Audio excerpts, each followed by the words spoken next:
नमस्कार दोस्तों, stock market studies में फिर से एक बार आपको बहुत-बहुत स्वागत है।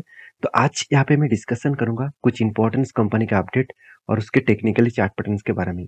तो सबसे पहले वीडियो को शुरू करने से पहले मैं रिक्वेस्ट करूँगा, चैनल को अभी तक जितने सारे दोस्तों ने सब्सक्राइब नहीं किया है तो ज़रूर कर लीजिएगा और उसके साथ-साथ आप टेलीग्राम को भी जॉइन कर सकते हैं, जहाँ पे आपको मैं कोई भी अपडेट्स आए और कोई भी टेक्निकली चार्ट पैटर्न बने, मैं आपके साथ शेयर करता हूँ एज़ ए एजुकेशन पर्पज़ में। जाकर ज़रूर चेकआउट करिए, नीचे सारे लिंक्स अवेलेबल है। तो सबसे पहले देखिए जिस कंपनी के बारे में बात करूँ उसका नाम है इंद्रप्रस्था गैस लिमिटेड। देखिए इंद्रप्रस्था गैस लिमिटेड जो है वो देखा जाए तो एक ऐसे कंपनी से वो अ, उम, इंडिया के एक पॉपुलर गैस डिस्ट्रीब्यूशन कंपनी है। अगर इसका सेक्टर वाइज देखा दूँ तो इस सेक्टर के लीडर कौन है? लीडर है गेल, उसके बाद है अदानी टोटल गैस, उसके बाद पेट्रोनेट, उसके बाद है इंद्रप्रस्था गैस। देखिए इंद्रप्रस्था गैस के ही प्रोमोटर के नाम कौन सा है? इसका प्रोमोटर है गेल। देखिए इंद्रप्रस्थ गैस मतलब आईजीएल का दो अलग अलग प्रोमोटर दिखेगा। दो अलग अलग प्रोमोटर मतलब 50-50% का होल्डिंग्स दोनों कंपनी ने लेके रखा और दोनों ही गवर्नमेंट कंपनी है। कौन कौन, मैं आपको बता दूं कि फर्स्ट जो कंपनी का नाम आएगा उसका नाम है गेल और दूसरा कंपनी का नाम है बीपीसीएल। तो बीपीसीएल एंड गेल दोनों ही गवर्नमेंट कंपनी है और दोनों ही आईजीएल का प्रोमोटर है। अगर ध्यान से इस चीज को देखेंगे तो आपको यहाँ पे दिखेगा कि गेल इंडस्ट्रीज एंड भारत पेट्रोलियम जो बीपीसीएल है, भारत पेट्रोलियम कॉर्पोरेशन लिमिटेड, दोनों के पास ही 22.50% का होल्डिंग्स है और बाकी जो होल्डिंग्स है आप देखेंगे तो एफआईएस डीएस पब्लिक हर किसी के पास है। तो हर किसी ने इस कंपनी के ऊपर अच्छा खासा होल्डिंग्स उठा के रखे। तो क्यों उठा के रखे उसके पीछे कारण भी है, क्योंकि कंपनी का जो परफॉर्मेंस है वो बहुत शानदार देखने को मिला है। जैसे आप देखेंगे कंपनी का प्रो मतलब पी रेशियो जो है वो 21 के आसपास है। इंडस्ट्रीज पी रेशियो कितना है? 14 के आसपास है। तो आप कहेंगे सर पी रेशियो तो बहुत हाई है। बिल्कुल नहीं, कंपनी का पी रेशियो एकदम बेस्ट लेवल में है। हमेशा कहा जाता है कि है 10 से 30 के अंदर होना चाहिए, इसके बीच में हो तो बहुत शानदार है। तो एक्चुअली पी रेशियो उसी के लेवल्स में ही है। अगर इसका पी रेशियो के बारे में बात करूँ तो एक टाइम पी रेशियो चला गया कहाँ पे? 44 के आसपास और वहां से गिरते गिरते कंपनी का पी रेशियो आ गया 20 के आसपास। तो इसका मतलब P ratio pre Covid level में, जो कोविड का लेवल था, प्री कोविड लेवल था, उससे भी नीचे आ गया। तो यहाँ पे एक हायर चांसेस है एक बड़ा सा धमाका होने का। तो इसलिए इंस्टीट्यूशन पहले से ही निवेश करके रखे हैं। तो इसी चीज के हिसाब से मैं अगर बात करूं तो कंपनी के देखिए कुछ पॉजिटिव पॉइंट्स है। जैसे कंपनी ऑलमोस्ट डेट फ्री है, कंपनी के अच्छा खासा गुड क्वार्टरली रिजल्ट भी पब्लिश होते हैं, साथ ही साथ कंपनी अच्छा खासा धमाका डिविडेंड भी पे आउट करते हैं। 39.1% के आसपास कंपनी के डिविडेंड पे आउट कंपनी कर चुके हैं। तो सोचिए कंपनी के एक्चुअली कितना डिविडेंड पे आउट हुआ, चलो मैं आपको दिखा ही देता हूँ। आप ध्यान से देखेंगे तो टोटली डिविडेंड पेड के बारे में बात करूँ तो कंपनी इस बार हाईएस्ट डिविडेंड पेड किया, करीबन 1200, चलो 1300 करोड़ ही मान लेता हूँ।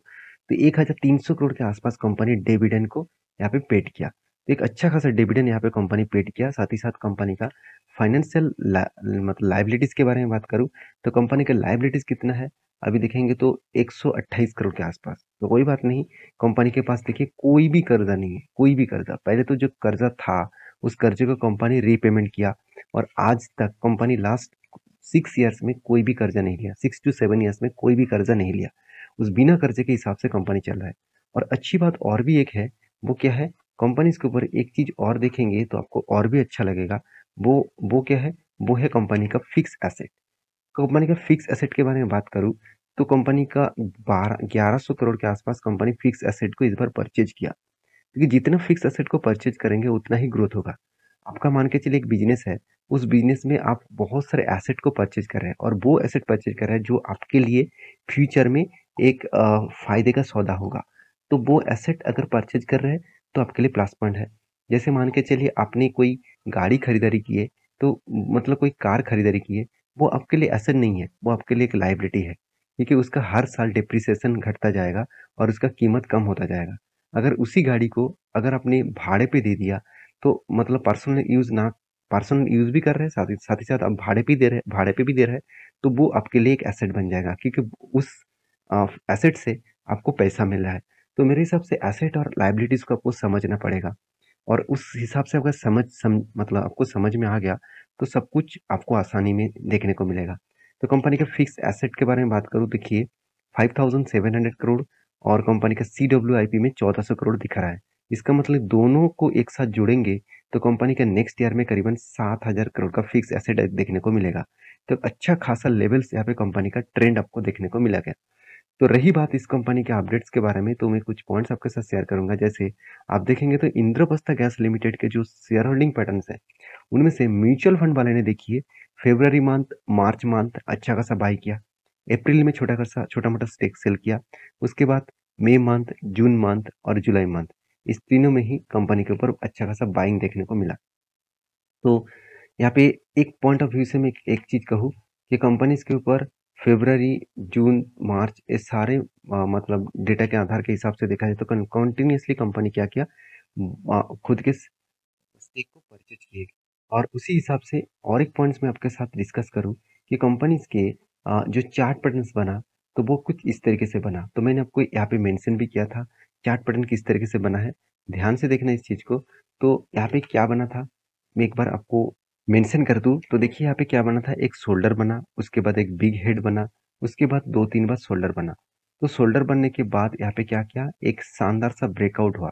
तो ब्रेकआउट कंफर्मेशन भी हो गया और ब्रेकआउट कंफर्मेशन होने के बाद यहाँ पे एंटी लेवल्स मिल गया और एंटी लेवल्स के बाद देखिए कितना शानदार तरीके से टारगेट हुआ और जो टारगेट बना वो 17% के आसपास टारगेट बना था। तो मैंने आपको ये भी बताया था कि टारगेट होने के बाद एक प्रॉफिट बुकिंग हो सकते हैं, क्योंकि यही रेंज सिर्फ इसका सपोर्ट नहीं, मतलब रेजिस्टेंस नहीं था, इस यही रेंज कंपनी के लिए एक रेजिस्टेंस कम सप्लाई जोन था, क्योंकि इस रेंज के बाद ही शेयर में एक भारी भरकम गिरावट देखने को मिला है। तो नेक्स्ट जो कंपनी जिसके बारे में बात करूं उसका नाम है वरुण बेवरेजेस लिमिटेड। तो वीवीएल के बारे में बात करूं तो इंडिया के सबसे बड़ा अभी बेवरेजेस कंपनी बन चुके हैं। मैं इस कंपनी के ऊपर तब से स्टडी कर रहा हूं जब इस कंपनी का मार्केट कैप 50,000 करोड़ से भी नीचे था। आज कंपनी का मार्केट कैप 1 लाख करोड़ से भी ऊपर बन चुके हैं। तो सोचिए कितना बड़ा हुआ है और किस तरीके से रिटर्न भी दिया है। हाँ, आप कह सकते हैं कि कंपनी का पी रेशियो बहुत हाई है, फिर भी एक टाइम कंपनी का पी रेशियो चला गया था करीबन करीबन 100 के ऊपर। तो आज तो 50% के आसपास पी रेशियो कम हुआ है।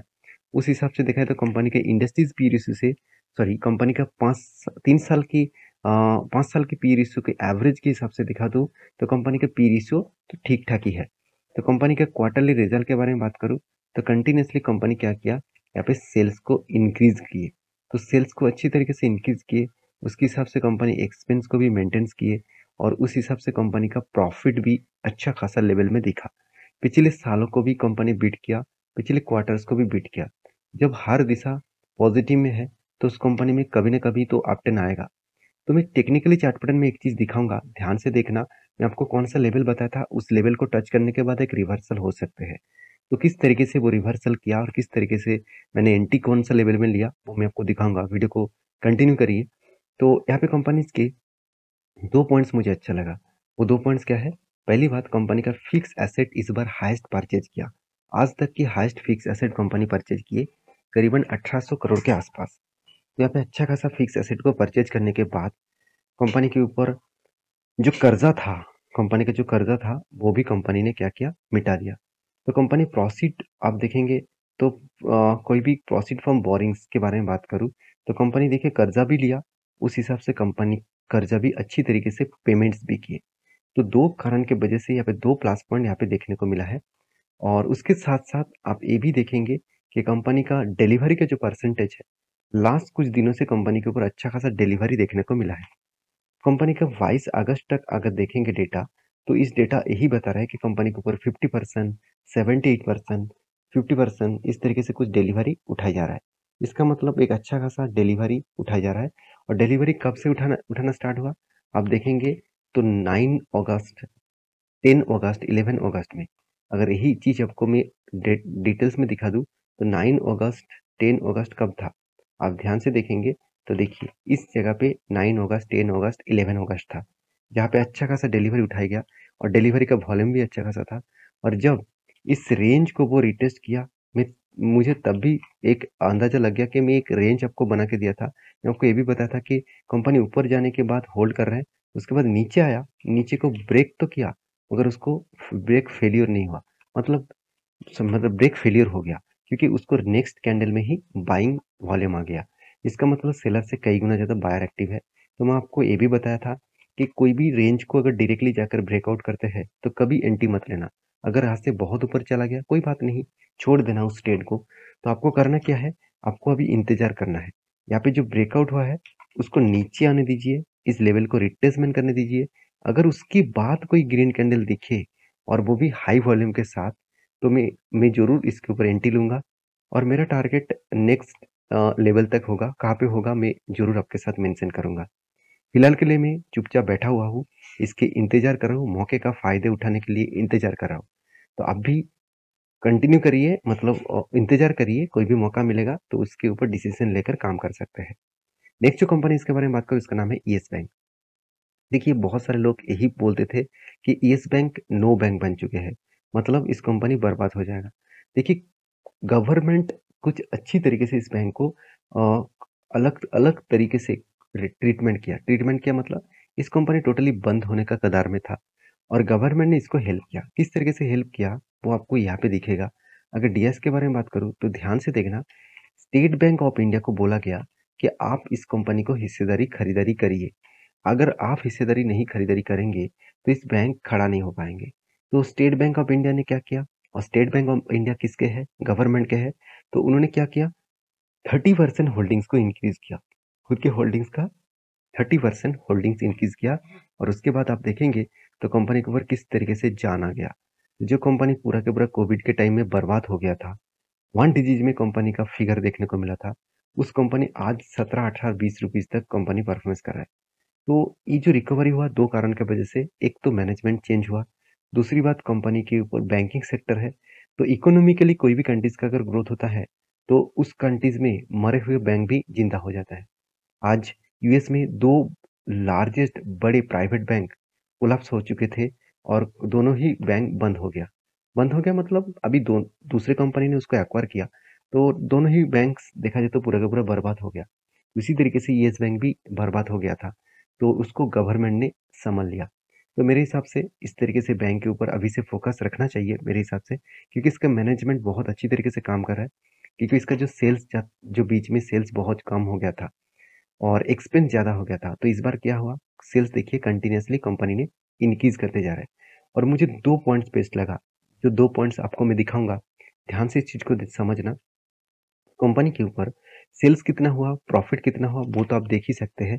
314 करोड़ से बढ़ के हो चुके 347, जो एक टाइम नेगेटिव में चला गया था और कम भी हुआ था, कोई बात नहीं, प्रॉफिट तो हो रहा था। मगर सबसे बेस्ट पॉइंट कौन सा लगा आप जानते हैं, सबसे बेस्ट पॉइंट है एनपीए, नॉन परफॉर्मिंग एसेट, जो एक टाइम 4, 5.5, 8.5 सॉरी 5.88% तक चला गया था, वो इस बार घटते घटते कहाँ पे आ गया, सिर्फ के सिर्फ 1% तक आ गया।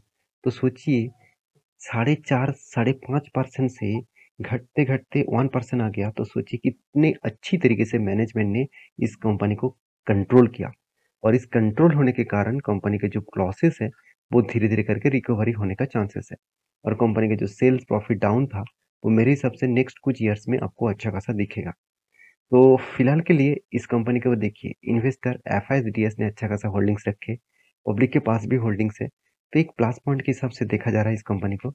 और रही बात इस कंपनी के चार्ट पैटर्न्स का, तो ध्यान से देखना, मैंने एक ट्रेंड लाइन ड्रॉ करके दिया और जो क्रोबिट का जो लेवल था वो इसका प्राइस कहाँ पे था, 6 रुपीज के आसपास। और से कंपनी देखिए किस तरीके से ऊपर जाने का कोशिश तो किया, उसके बाद देखिए फिर से धीरे धीरे करके नीचे आया। मगर एक चीज मुझे अच्छा लगा, कंपनी जो स्विंग लो कर रहा है वो प्रीवियस लो को ब्रेक नहीं कर पा रहा है। इसका मतलब जो टेन बन रहा है यहाँ पे टोटली अप टेन जैसा टेन है, तो कुछ इस तरीके से एंगल्स क्रिएट हो रहा है। अगर इस रेंज को ब्रेकआउट करते हैं तो एक बड़ा सा मोमेंट आपको देखने को मिलेगा। तो मैं इंतजार कर रहा हूँ इस मौके का, तो जब मौका मिले तो मैं जरूर आपके साथ शेयर करूंगा। तो मेरे हिसाब से इस लेवल को इंतजार करिए, ब्रेकआउट होने के बाद ही कुछ डिसीजन जरूर लिया जा सकते हैं। नेक्स्ट जो कंपनी जिसके बारे में बात करूं उसका नाम है पावर ग्रिड। तो पावर ग्रिड इंडिया के सेकेंड लार्जेस्ट पावर मैन्युफैक्चरिंग और पावर डिस्ट्रीब्यूशन कंपनी है। देखिए पावर का डिमांड लगातार बढ़ते जा रहा है और बहुत ज़्यादा बढ़ने वाला है, क्योंकि पावर के बिना कोई भी काम नहीं होगा। चाहे वो घर में हो, चाहे वो कमर्शियल में हो, चाहे इलेक्ट्रिक गाड़ियों के लिए हो, इलेक्ट्रिक बाइक्स के लिए हो, हर जगह पे पावर का मतलब सबसे ज़्यादा कंजम्पशन रहेगा। तो इसीलिए पावर ग्रिड कंपनीज़ के ऊपर अभी से फ़ोकस रखिए। चाहे वो गवर्नमेंट कंपनी भी हो, कोई बात नहीं।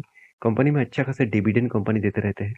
4.5% के आसपास डिविडेंड दिया, इसका मतलब अगर आपने इस कंपनी के ऊपर 1 लाख रुपया इस साल में निवेश करके रखे थे, तो उसके बदले आपको कंपनी 4,460 रुपीज़ डिविडेंड के हिसाब से दे चुके हैं। तो देखिए रिटर्न तो कंपनी कितना दिया वो भी मैं आपको दिखा देता हूँ चलो।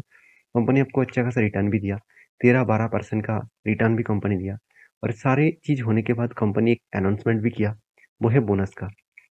कंपनी 12 सितंबर में बोनस अनाउंसमेंट कर चुके हैं और वो भी एक की मतलब 1:3 रेशियो का। हर 3 शेयर में आपको 1 शेयर बोनस के हिसाब से मिलेगा। तो ये था कुछ कंपनीज़ का अपडेट। वीडियो अच्छा लगे तो प्लीज़ लाइक करना, दोस्तों के साथ शेयर भी करना और चैनल को सब्सक्राइब भी करना। मिलते हैं नेक्स्ट वीडियो में, तब तक के लिए अच्छे से रहिए, अपने ख्याल रखिए। Bye bye.